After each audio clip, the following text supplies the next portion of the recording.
Hi, this is Paul Miller and I'm the New South Wales Ombudsman. This video is about our report on the New South Wales Mandatory Disease Testing Act. The New South Wales Ombudsman is an independent integrity agency and we pursue fairness for the people of New South Wales. One way we do this is by proactively monitoring how government agencies are operating in certain areas. In recent years, we have been monitoring the Mandatory Disease Testing Act, or MDT Act, which commenced in July 2022. On the 5th of February, we tabled our first report about the Act in Parliament. The report sets out our observations on the first 18 months of the MDT scheme. We also make 62 recommendations about the Act and how it is being used.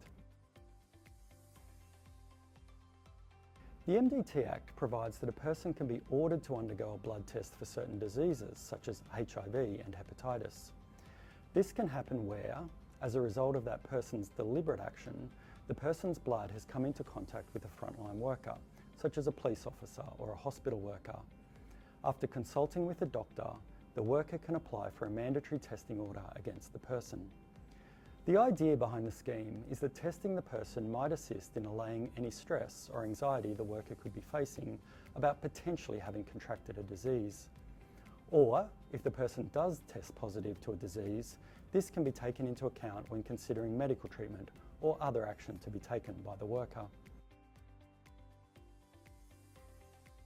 Mandatory testing orders are generally made by a senior officer within the worker's agency.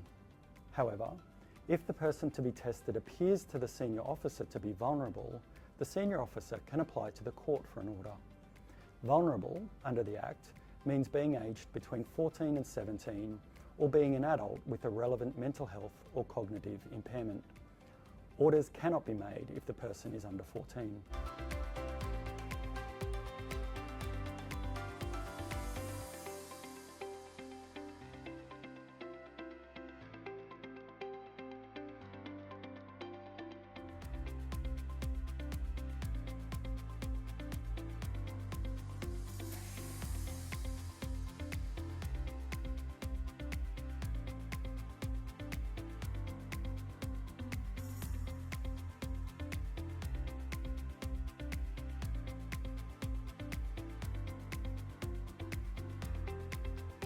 We looked at demographic data and found the Act disproportionately impacts Aboriginal and Torres Strait Islander people.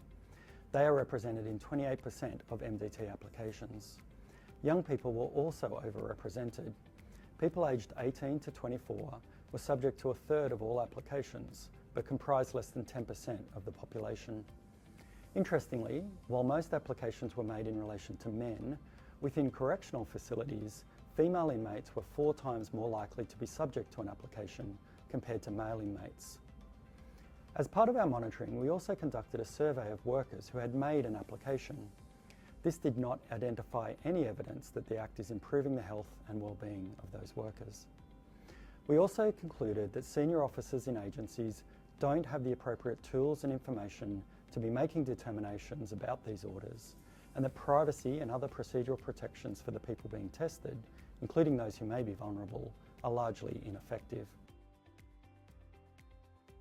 Our core recommendation is that the government consider whether the MDT Act should continue at all. I've recommended that effort and resources would be better applied to improving supports to workers in these situations. If that recommendation is not accepted and the Act continues, I've made an alternative recommendation that all applications be determined by a court based on expert medical evidence.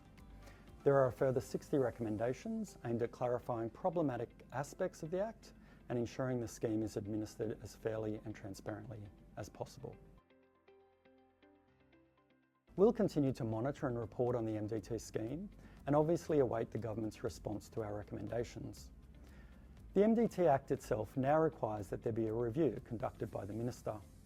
This must happen as soon as possible now that we have tabled our report. Our aim with the report is that it provides the platform for a clear-minded and evidence-based evaluation of the effectiveness of the scheme. Our full report is available on our website www.ombo.nsw.gov.au. You've been listening to Paul Miller, New South Wales Ombudsman.